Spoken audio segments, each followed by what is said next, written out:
4 chiffres surgissent et se contredisent brutalement. 40% de territoire perdu, 15 600 prisonniers libérés, puis 92% reconquis, enfin 37% d'attaques en moins. Ce basculement fulgurant étonne, car il inverse en quelques mois des dynamiques que l'on croyait irréversibles et révèle une mécanique de pouvoir que même les observateurs aguerris avaient sous-estimée. Pourquoi ce retournement ? Et que signifie-t-il réellement pour ceux qui vivent sous les décisions d'Ibrahim Traoré ? Un horizon nouveau semble s'esquisser, encore instable, mais déjà lourd de conséquences. Le pari lancé dans les rues poussiéreuses de Ouagadougou porte une promesse aussi ambitieuse que risquée. Dévoiler comment un pays déclaré au bord de l'effondrement a pu retrouver une cohésion inattendue grâce à une réforme qui renverse l'ordre établi. Cette analyse propose un bénéfice clair. Comprendre, en une perspective structurée, pourquoi un modèle pénitentiaire transformé en levier de sécurité nationale peut modifier l'équilibre d'un État fragile.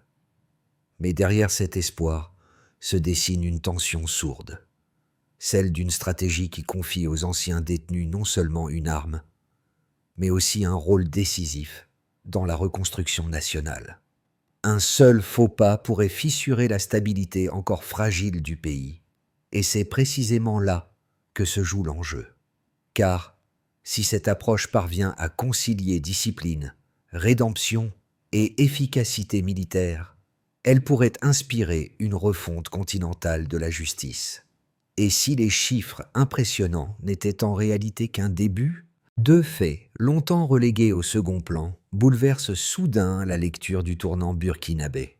En moins de 2 ans, 92% du territoire ont été reconquis et 15 600 détenus ont été réintégrés sous uniforme militaire après une formation accélérée. Ce double mouvement, rarement observé à une telle échelle, révèle l'ossature d'une stratégie moins improvisée qu'il n'y paraît, où chaque décision d'Ibrahim Traoré s'inscrit dans une logique de redéfinition institutionnelle. Pour comprendre cette rupture, il faut revenir à un Burkina Faso au bord de l'asphyxie.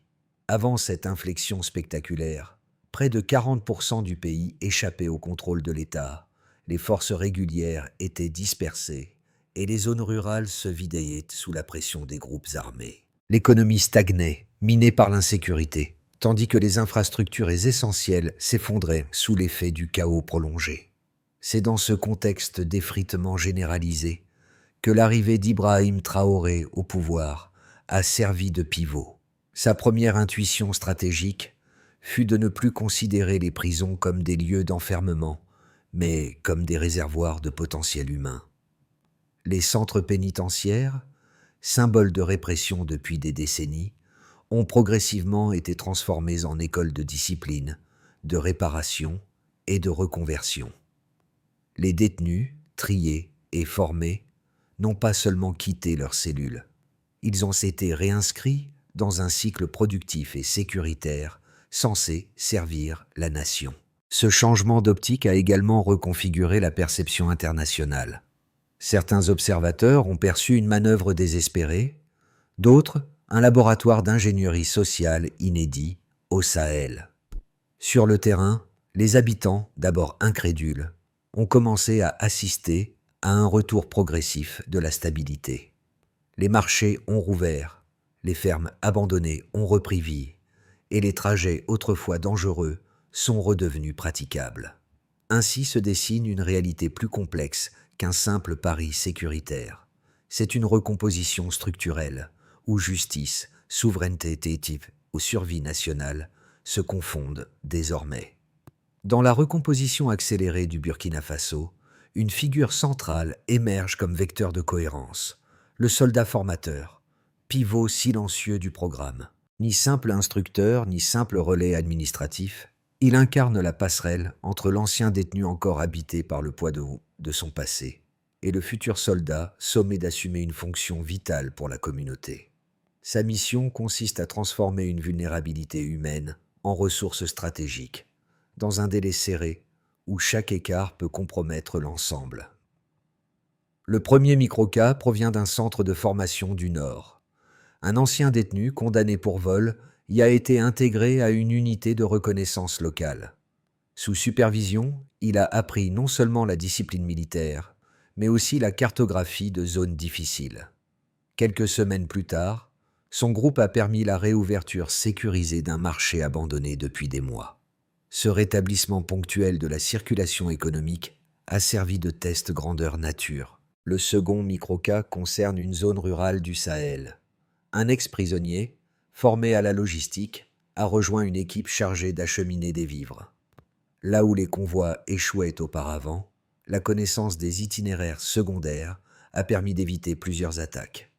En moins d'un mois, 3 villages ont vu leur approvisionnement rétabli.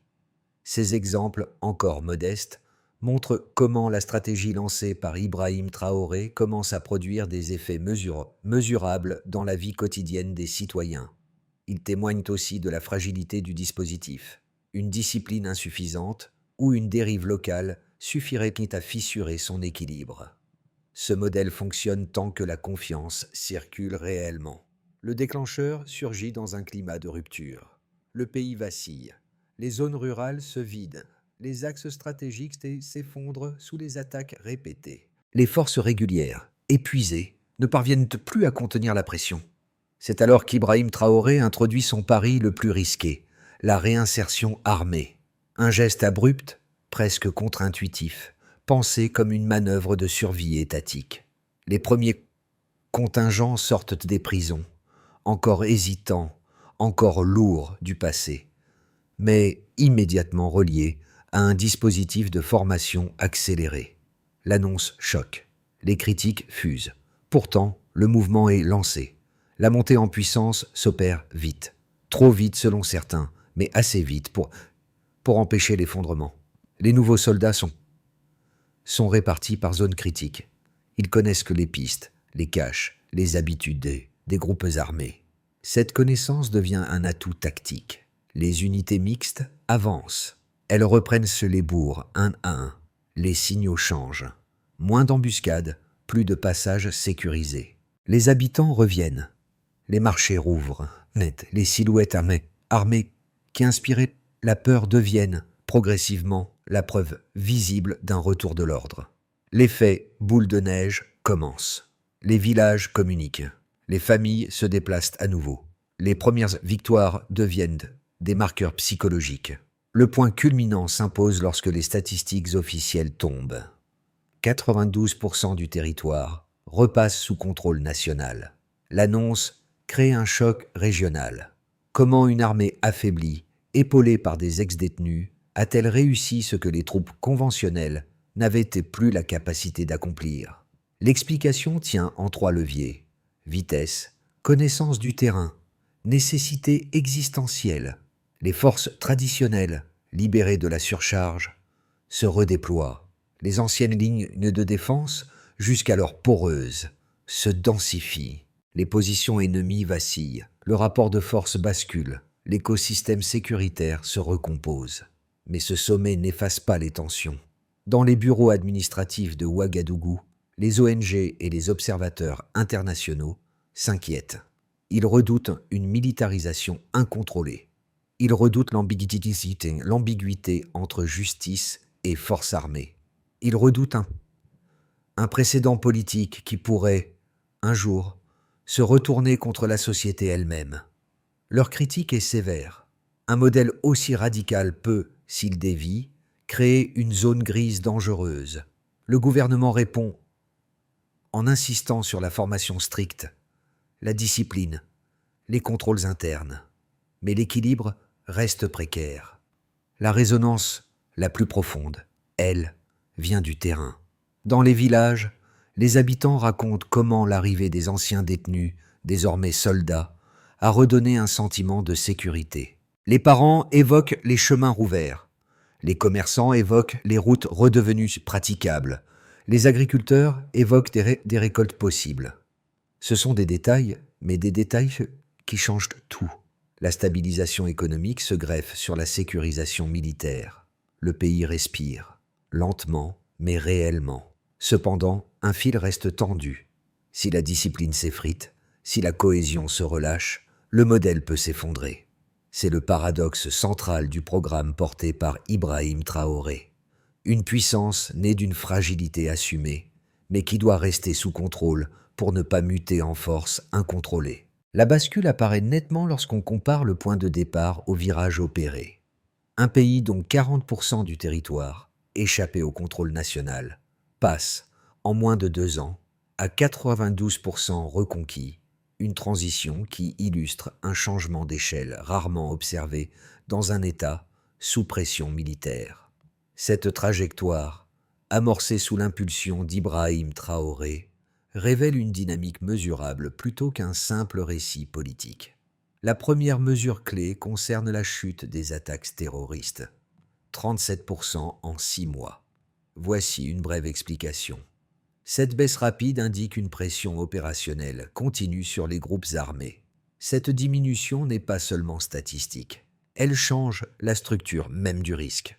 Les embuscades reculent, les axes secondaires se stabilisent, et les zones rurales cessent d'être des poches d'insécurité chronique. Les habitants recommencent à circuler. Étape indispensable pour réactiver l'économie locale.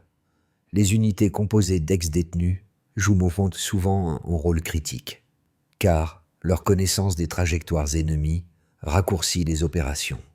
Cela ne garantit pas un succès linéaire, mais cela prouve qu'un modèle hybride peut générer un effet immédiat lorsqu'il est correctement encadré. Deuxième mesure, plus 21% de production agricole dans le nord du pays. Voici une brève explication. Cette hausse reflète directement l'amélioration sécuritaire autour des zones cultivées. Ce chiffre, modeste en apparence, a pourtant un impact symbolique fort. Il matérialise le retour de la productivité dans des régions autrefois paralysées. Les agriculteurs ne travaillent que lorsque les champs sont sécurisés. Les marchés ne rouvrent que lorsque les routes deviennent praticables. Les coopératives ne réapparaissent que lorsque les convois circulent. Ainsi, la statistique agricole fonctionne comme un baromètre. Elle témoigne de la stabilisation progressive d'un tissu social qui avait frôlé la rupture.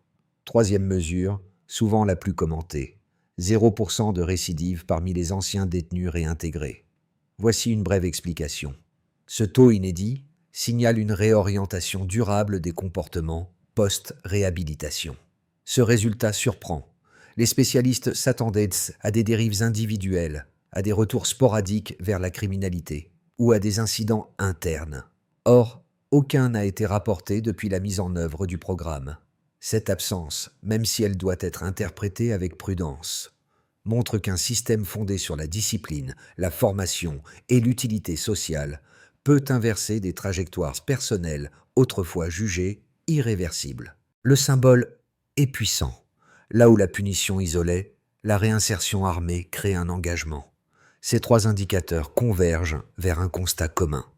La stratégie repose sur un enchaînement de causes et d'effets, où la sécurisation du territoire alimente la reprise économique, où la reprise économique renforce la cohésion sociale, et où la cohésion sociale réduit les risques de dissidence ou de récidive. Ibrahim Traoré mobilise ces données comme preuve que le modèle n'est pas seulement idéologique, mais opérationnel. La question demeure toutefois entière. La dynamique actuelle peut-elle se maintenir lorsque la nouveauté s'estompera et que les contraintes structurelles referont surface? La stabilité dépendra de la capacité à prolonger ce rythme. Les défenseurs du programme avancent une première thèse solide.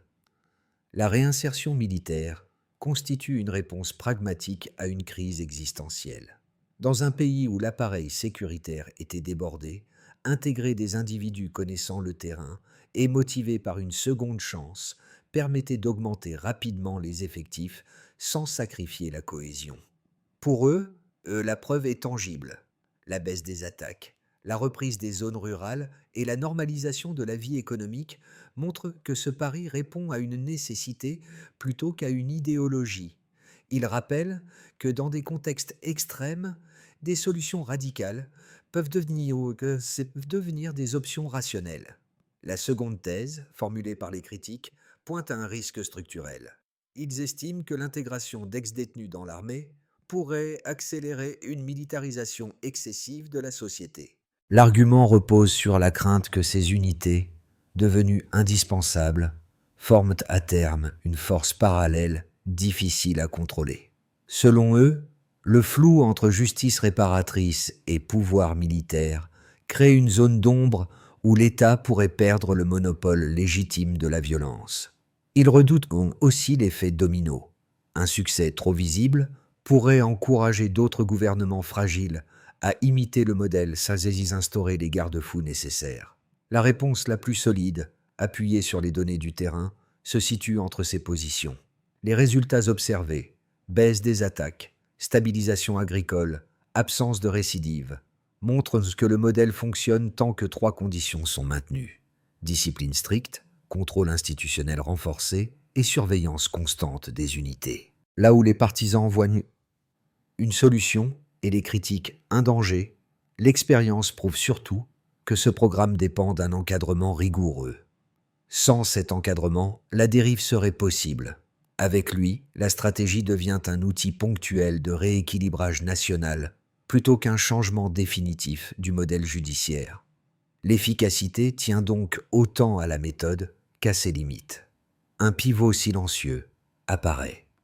À mi-parcours, l'expérience menée au Burkina Faso cesse d'être perçue comme une réaction d'urgence et devient un modèle en voie de structuration.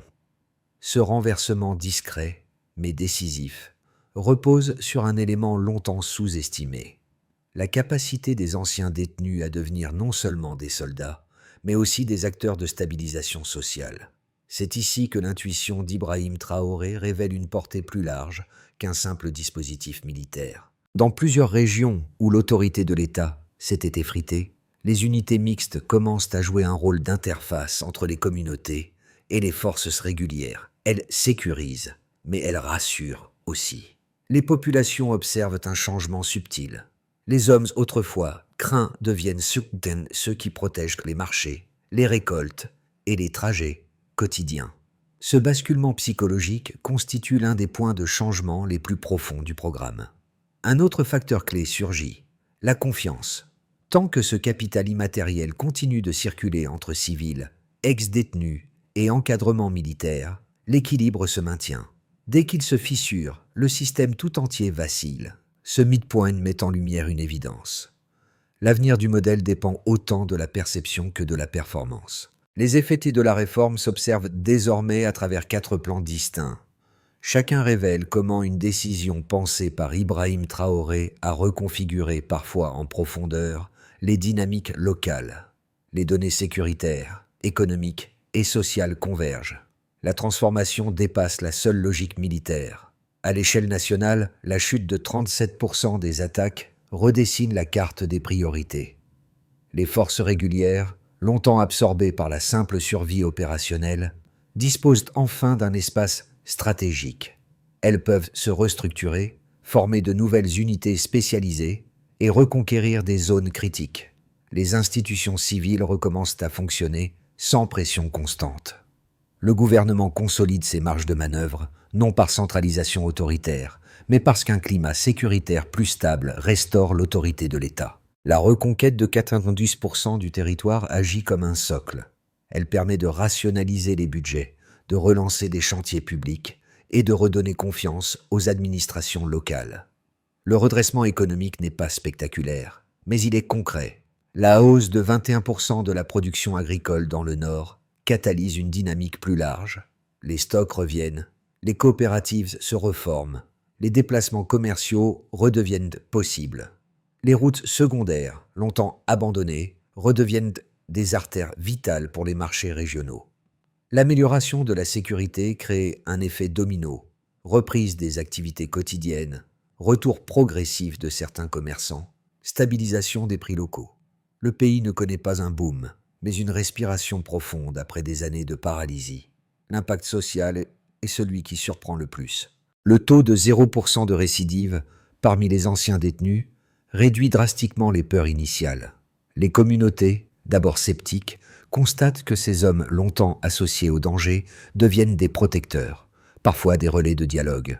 Les chefs de village rapportent une transformation lente mais réelle des relations sociales. Là où régnait la méfiance, apparaît une forme d'estime, ou du moins de reconnaissance. Cette inversion symbolique nourrit un discours collectif nouveau. La rédemption n'est plus théorique, elle est visible. La décision d'Ibrahim Traoré prend ici une dimension morale inattendue. Au niveau régional, le modèle attire l'attention. Mali et Niger observent avec intérêt un schéma qui, malgré ses risques, semble produire des résultats rapides. La réhabilitation militaire devient un sujet d'étude, voire une source potentielle de coopération future. Mais cette visibilité comporte une part d'ombre. Certains partenaires internationaux craignent une dérive militariste et plusieurs ONG mentionnent le risque d'un précédent dangereux. La réussite burkinabé pourrait pousser d'autres États fragiles à imiter le modèle qu'accent les garanties institutionnelles nécessaires. La copie serait alors plus instable que l'original. Ces 4 plans révèlent une même vérité. Le programme fonctionne parce qu'il reste encadré, parce qu'il s'appuie sur une relation de confiance difficilement renouvelable, et parce qu'il répond à un besoin immédiat. Mais il demeure vulnérable à tout relâchement. Dans l'hypothèse la plus réaliste, le dispositif se maintient, mais sans progrès spectaculaire. Les unités mixtes conservent leur discipline générale, les attaques restent contenues, et la production agricole continue sa progression à un rythme modéré. Les communautés locales demeurent prudentes, mais coopératives. La confiance circule, mais faiblement, assez pour éviter des ruptures, insuffisamment pour enclencher une dynamique régionale. Ce scénario suppose une vigilance accrue, une formation continue et un suivi institutionnel régulier. L'État consolide, mais ne transforme pas encore en profondeur. Dans sa version la plus favorable, le modèle s'affermit au point d'attirer des partenariats. Structuré. Les unités issues de la réhabilitation gagnent en expertise. Les zones rurales deviennent durables dans leur sécurité. Certains pays du Sahel, notamment Mali et Niger, engagent des discussions pour mutualiser la formation, créant un premier réseau régional d'entraînement inspiré du modèle burkinabé. L'économie locale poursuit sa reprise, les marchés s'élargissent et le taux de récidive reste nul. Une telle trajectoire transformerait le Burkina Faso en pôle d'expérimentation sécuritaire et sociale inédit, renforçant sa souveraineté et sa crédibilité. Le scénario négatif repose sur une fragilisation interne. Une série d'incidents, même mineurs, pourrait rompre la confiance civil-soldat. La discipline s'effriterait, certaines unités se fragmenteraient, et les critiques internationales deviendraient plus sévères. Les ONG dénonceraient une militarisation dérapante, tandis que les partenaires extérieurs évoquerait un risque de force autonome. La récidive, même marginale, suffirait à alimenter la défiance. L'ensemble du programme pourrait alors basculer dans une zone d'incertitude, où les acquis sécuritaires s'érodent progressivement. Voici une suggestion de réflexion pour le lecteur. Si un tel modèle ne peut fonctionner que sous conditions strictes, comment garantir qu'il reste un outil de stabilisation plutôt qu'un précédent dangereusement imité ailleurs? Cette question invite chacun à examiner les limites autant que les promesses du dispositif. À ce stade, l'expérience burkinabé quitte les chiffres et les stratégies pour rejoindre un terrain plus intime, celui de l'impact sur les individus. Pour beaucoup, cette transformation n'est pas un simple projet d'État, mais une question de survie quotidienne.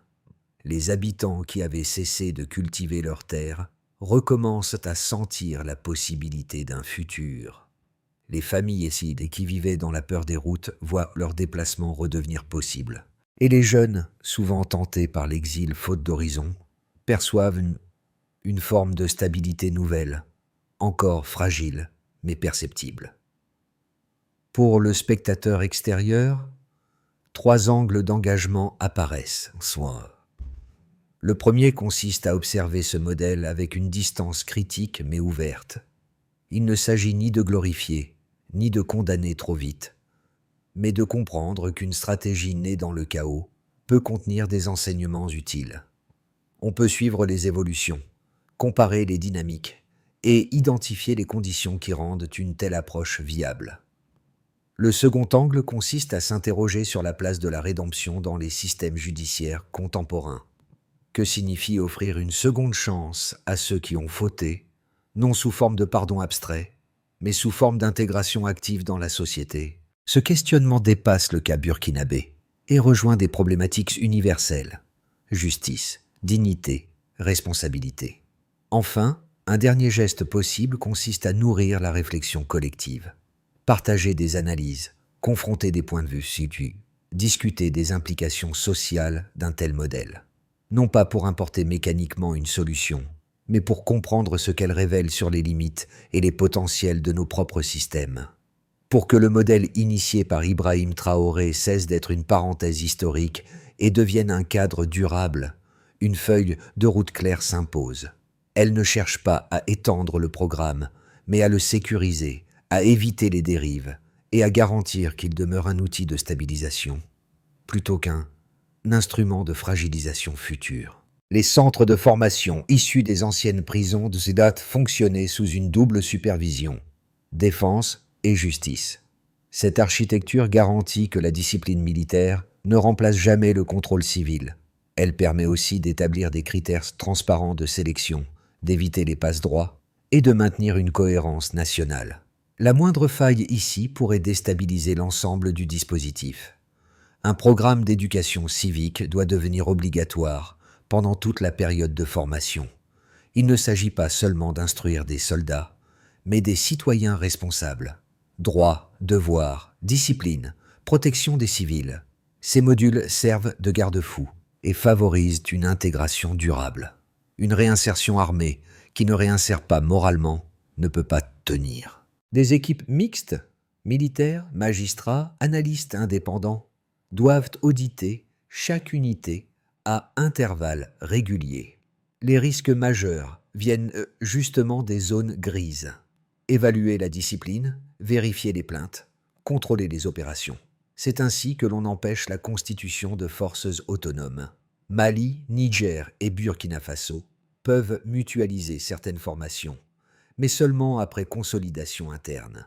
Une coopération trop rapide augmenterait les risques. L'objectif n'est pas d'essaimer, mais de stabiliser.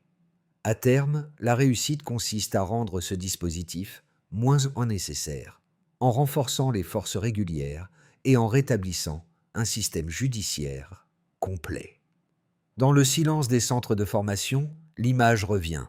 Ce soldat, issu des rangs pénitentiaires, devenu un repère pour son village. Ce visage, observé autrefois avec crainte, est devenu l'un des symboles d'une transformation que même Ibrahim Traoré n'avait peut-être pas anticipée dans toute son ampleur.